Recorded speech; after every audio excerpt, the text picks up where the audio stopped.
एक हाथ तो लगा दे, हम बता देंगे कि पिछड़े वर्ग के लोग क्या करके बताएंगे। तो हम गाय भैंस चराने वाले लोग हैं, एक हाथ भैंस की पीठ पर भी रखेंगे तो दूसरा हाथ दिल्ली की सीट पर भी रखेंगे, IAS IPS की कुर्सी पे भी रखेंगे। तो ये लड़ाई जो है ये बिल्कुल RSS तैयार कर रहा है। अगर जाति की जनगणना हो जाएगी तो हमारे बीच की OBC वर्ग की लड़ाई भी खत्म हो जाएगी, STC वर्ग की लड़ाई भी खत्म हो जाएगी। जो धर्म के नाम पर मलाई चाट रहा है, मंदिर में बैठ बैठ के इतनी मोटी थौन हो रही है, वो धर्म को बचाएंगे। जो धर्म के ठेकेदार हैं वो धर्म को बचाएंगे। इस देश के दूसरे काशीराम शरद यादव ने भी बोला, जाति नहीं जमात बनाने और अपनी हिस्सेदारी को मांग रहे हैं।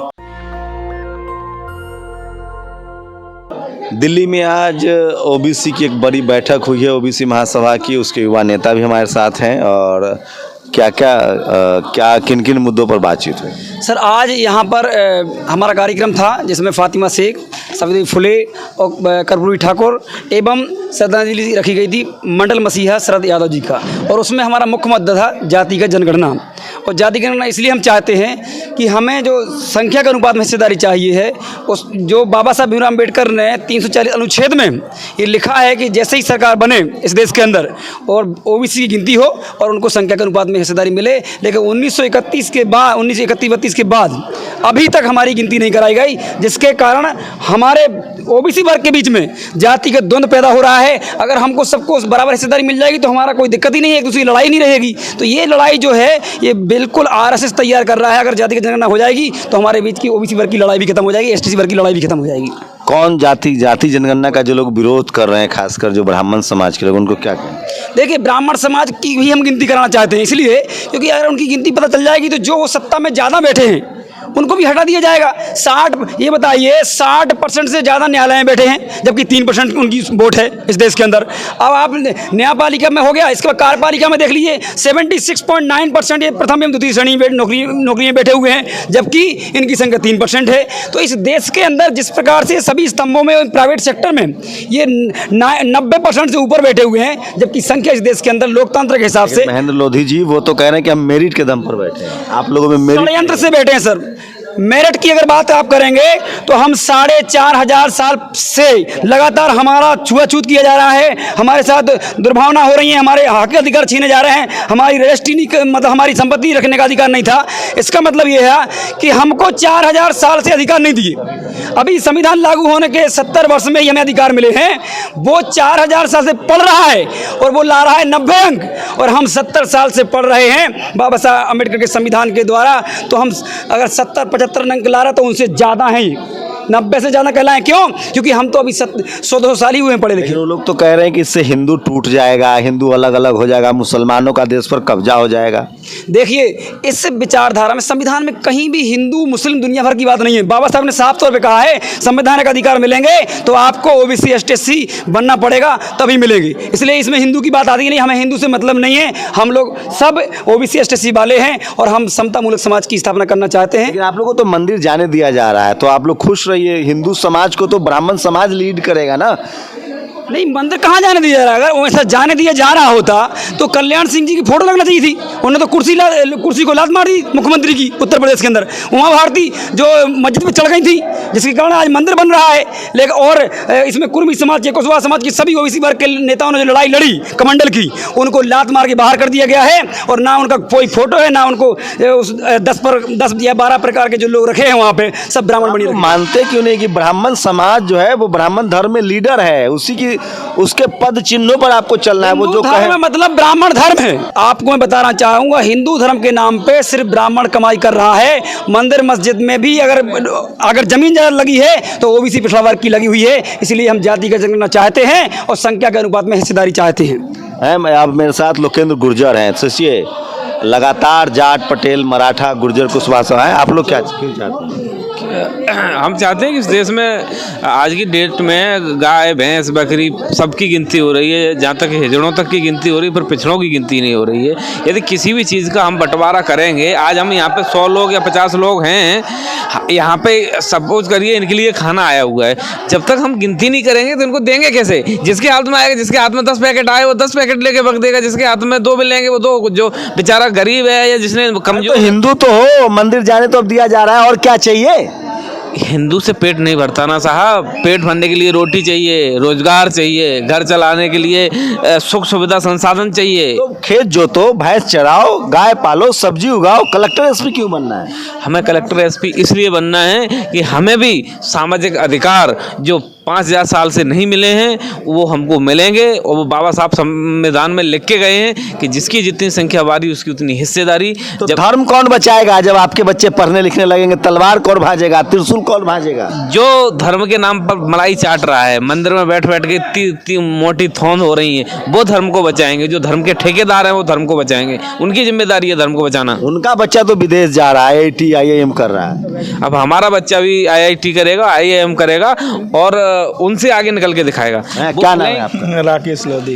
राकेश लोधी जी हैं। तो आप भी जाति जनगणना चाहते हैं? बिल्कुल चाहते हैं। तो इससे तो हिंदू धर्म टूट जाएगा ऐसे में। तो हिंदू धर्म से क्या करेंगे? अगर जातिवाद जाए, हिंदू धर्म से अगर कुछ मिलना होता, अगर मिलता होता तो आज़ाद भारत में 75-74 साल हो गए, आज तक SC ST OBC को मिलना जाता। अगर कुछ मिला है तो वो संविधान बाबा साहब के कारण मिला है। तो निश्चित तौर पर जो संवैधानिक कहानी है, संविधान में लिखा है, उस परिपालन में हमें जातिवाद जनगणना चाहिए। तो ये नए लोग हैं, क्या नाम है? लोधी कृष्णा राष्ट्रवादी। आपका? इनकी कुशवाहा, ग्वालियर मध्य प्रदेश। कुशवाहा है। कुशवाहा जी, आप लोग तोड़ रहे हैं हिंदुओं को। देखिए, ये तोड़ रहे हैं, ये जाति नहीं जमात बनाने का काम कर रहे हैं। इस देश के दूसरे काशीराम शरद यादव ने भी बोला, ये जाति नहीं जमात बनाने और अपनी हिस्सेदारी को मांग रहे हैं। क्योंकि इस देश में हमारी आधे से ज़्यादा आबादी है, हर दूसरा आदमी OBC है, लेकिन उनकी हिस्सेदारी के नाम पर जीरो बना तो हुआ। काम दिया गया है ना, मुसलमानों को टाइट रखना है, सांप्रदायिक दंगे में भाग लेना है, खेत कौन जोतेगा, हल कौन चराएगा, भैंस कौन पालेगा? ये 200 साल से हमें जो झूठ की कहानी लेकर जो हमको है ना मुसलमानों के खिलाफ और धर्म के नाम पर और हिंदू मुस्लिम सिख ईसाइयों को के नाम पर जो हमको है ना ठगा गया, हमारे हिस्सेदारियों को ख़त्म किया गया। जिस प्रकार से हिस्सेदारी ना मांगे, बस ये केवल एक धर्म की जो अफीम का जो वो बना हुआ है मानसिक गुलामी, ये उस तरीके से ये हमको उसमें उलझाना चाहते हैं। तो कौन माल खा रहा है OBC का? वो तो कह रहे हैं कि दलित माल खा रहा है, यादव और जाटव माल खा रहा है, SC का माल जाटव खा रहा है और OBC का माल यादव खा रहा है। वो बहुत सातिर माइंड के लोग हैं, वो जातिवादी लोग हैं, वो मानसिक मनुवादी लोग हैं। वो हमेशा यदि अपनी सत्ता को चाहते हैं तो डाइवर्ट करने की बात करते हैं। वो लगातार कहीं यादव की बात करते हैं, कहीं कुर्मी की बात करते हैं, कहीं जाटव की बात करते हैं। यदि वो इतनी बात कहते हैं तो जनगणना का विरोध क्यों कर रहे हैं बिहार के अंदर? यदि जनगणना हमारी करा ले। यदि वो यादव कितना खाता है, कुर्मी कितना खाता है, कुशवाहा कितना खाता है, लोधी कितना खाता है और तुम कितना खाते हो, सारी दूध का दूध पानी का पानी। तो कौन आपको लग रहा है कौन सबसे ज्यादा माल खा रहा है? ये खा रहा है 15% के लोग। इस बात के लिए जो मनुवादी लोग हैं, जो जातिवादी लोग हैं, वो लोग खा रहे हैं और वही लोग विरोध कर रहे हैं। कौन खा रहा है माल? सबसे ज्यादा माल खा रहा है वो 3% है। एंटीना वाला, एंटीना जिसके सर पे एंटीना लगा हुआ है। धर्म के नाम पर तो वही आपको रास्ता पथ प्रदर्शक वही है ना। अब हमारे पथ प्रदर्शक महात्मा ज्योतिराव फुले जी हैं, सावित्रीबाई फुले जी हैं, फतेमा शेख जी हैं, बाबा साहब अम्बेडकर जी हैं, साहू जी महाराज हैं। ये हमारे पथ प्रदर्शक हैं। इसलिए जो आप क्रांति आज देख रहे हो ना, आज जो गुर्जर सम्राट का आप नाम भूल गए। सम्राट मिहिर भोज हैं, है ना। हम बिल्कुल हमारे सब जितने भी समाज के जो हमारे जिन्होंने हमारे महापुरुषों ने जन्म लिया है, जिन्होंने हमारे समाज के लिए किया है, हमको लड़ना सिखाया है, हमको अपने हक अधिकार के लिए लड़ना सिखाया है, वो हमारे पूर्वज, हमारे वंशज, वो हमारे पथ प्रदर्शक है। लेकिन आपके नेताओं को तो धमकी, कभी आलोक मेहता को धमकी दी जा रही कि जान मार देंगे।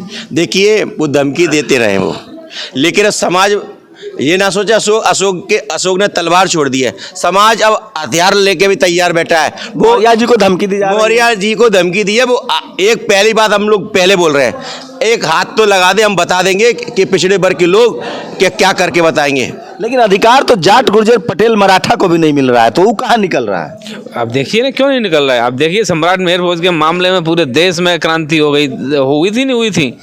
निकला कि नहीं निकला? 27% हो, चाहे गुर्जर आरक्षण हो, देखिए पूरे देश की रेलें रोडें जाम कर दी थी। आप कैसे कह सकते नहीं निकल रहा है? बदलाव हो गया है, वो समय गया। जिस तरीके से हमारे लोगों को कहते थे बेवकूफ़ बना के और अपनी पूजा करवा के जो इनकी जो पेट निकल आए थे वो सब पिचक जाएंगे धीरे धीरे, चिंता मत करिए हम। लेकिन आप लोग को अधिकार तो मिल गया, मंदिर जा सकते हैं, दान पेटी की चाबी क्यों चाहिए? पूजा कीजिए, भगवान की आरती कीजिए, चंदा चढ़ाइए। आप लोग कलेक्टर एसपी बनेंगे, खेत कौन जोतेगा? तेली तंबोली सब का करेगा संसद जा? हम गरीब किसान मजदूर के बेटे हैं। हम गाय भी चराएंगे, भैंस भी चराएंगे, खेत भी जोतेंगे। और गाय भैंस खेत वाले चलाने वाले वो जो कहते थे ना कि तेली तमोली और गुर्जर, ये लोग वहाँ पे आके क्या करेंगे? तो हम गाय भैंस चराने वाले लोग हैं। एक हाथ भैंस की पीठ पर भी रखेंगे तो दूसरा हाथ दिल्ली की सीट पर भी रखेंगे, IAS IPS की कुर्सी पे भी रखेंगे। तो आज बड़ी बैठक हुई है ओबीसी के लोगों की, और ये तमाम लोग हैं जो युवा हैं। मैं फिर कह रहा हूँ, जैसे जैसे एजुकेशन आएगा लोगों में जागरूकता आएगी, लेकिन अब धीरे धीरे एजुकेशन को ही ख़त्म किया जा रहा है और लोगों को जातियों में भी बांटा जा रहा है। लेकिन डॉक्टर अम्बेडकर ने एक बड़ी लकीर खींच दी है, SC ST OBC माइनॉरिटी, वो सब एकजुट हो रहे हैं। क्या लग रहा है आप लोगों को, कुछ सुधार हुआ है? सर सुधार हुआ है। जो ओबीसी युवा है उसने पढ़ना स्टार्ट किया है। इन लोगों ने किस तरीके से हमारे इतिहास के जो महानायक हुए, आपने देखा होगा ओबीसी महासभा पे कितने लोगों के फोटो लगे हुए हैं, कर्पूरी ठाकुर से लेके हमारे कबीर, रविदास, इन लोगों को क्यों नहीं पढ़ाया गया? मैं देखता हूँ मंदिरों में, मैं उसका विरोधी नहीं हूँ, लेकिन मंदिरों में सिर्फ रामचरित मानस ही क्यों पढ़ाया जाता है? कबीरदास की बीजक, रविदासिया को, बसमन्ना, चौखे मेला, इन लोगों को क्यों नहीं पढ़ाया जाता है? गुरु नानक को क्यों नहीं पढ़ाया जाता है? कहीं ये ऐसा तो नहीं कि ये जो पंडितवाद है या ब्राह्मणवाद है इसकी पोल खोल देंगे? बहुत बड़ा सवाल है। रविदास कबीर को क्यों नहीं पढ़ाया जा रहा है? बसवन्ना को क्यों नहीं पढ़ाया जा रहा है? गुरु नानक साहब को क्यों नहीं पढ़ाया जा रहा है? ये बड़ा सवाल है। क्या करते हैं भाई साहब? सर मैं एमटेक हूँ अलीगढ़ मुस्लिम यूनिवर्सिटी से। मैं मतलब वहाँ का 96% है और हम आज बेरोजगार हैं। देखिए, चलिए, आपको मैं थोड़ा देर से आया हूँ, ये तमाम ओबीसी के युवा थे और मैं वो तस्वीरें दिखा दूं मंच पर। आज एक बड़ी बैठक थी ओबीसी के लोगों की, नेशनल दस्तक पर सारे वीडियोस देख सकते हैं। ओबीसी महासभा के तत्वाधान में भारत की प्रथम महिला शिक्षिका सावित्रीबाई फुले, फातिमा शेख एवं जननायक कर्पूरी ठाकुर संयुक्त जयंती के शुभ अवसर पर सामाजिक हिस्सेदारी, न्याय, निवेश एवं सम्मान समारोह। देखिए, ज्योतिबा फुले हैं, सावित्रीबाई फुले हैं, फातिमा शेख है, साहू जी महाराज हैं, डॉक्टर अम्बेडकर हैं, पेरियार है, कर्पूरी ठाकुर है, मान्यवर कांसी राम साहब है और शरद यादव है।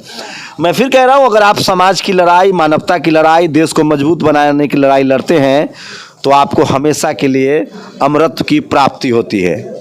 ओबीसी के लोग लगातार जागरूक हो रहे हैं, किसान जातियां जागरूक हो रही है। सोचिए विडंबना कि इस देश में राजपूतों को एक भी भारत रत्न नहीं मिला है। इस देश में राजपूत लगातार सुप्रीम कोर्ट से बाहर हो रहे हैं, हाई कोर्ट से बाहर हो रहे हैं, क्योंकि राजपूत समाज में महाराणा प्रताप भी जन्म लिए, VP सिंह भी हुए, अर्जुन सिंह भी हुए और SP सिंह जैसे पत्रकार भी हुए जिन्होंने न्याय की बात की और वो साइड कर दिए गए। तो लगातार जो इस देश के किसान हैं, जवान हैं, मजदूर हैं, वो एकजुट हो रहे हैं और सवाल पूछ रहे हैं कि आखिर जाति जनगणना का विरोध क्यों?